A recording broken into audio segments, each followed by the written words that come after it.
Hello my friends. I am Sammy from the Digital Partner Supporting Team. In this video, I am gonna show you how to fix Vizio model D24H G9 TV display's no signal problem. As a first step you should have checked power outlet, where the TV getting power. Then use any other electrical device plugging to that outlet and confirm that power outlet having power or not. If power outlet having power, replug TV power cable and turn on TV. Third things you need to check TV input mode. Take the TV remote and press input button and go through all inputs.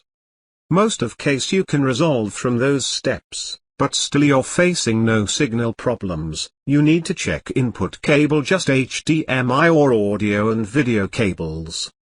You can see this type of cable in TV. This is HDMI cable.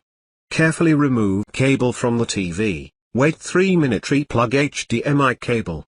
When you plugging HDMI cable, carefully check the correct side. If you're using audio and video cables, carefully remove cables, wait 3 minutes time. Replug audio and video cables and check. I hope most of the issues may be fixed in those steps. If you need more support, please press like button and subscribe my channel. Then leave your message in comment sections. I will reply as soon as possible. Thank you. Goodbye.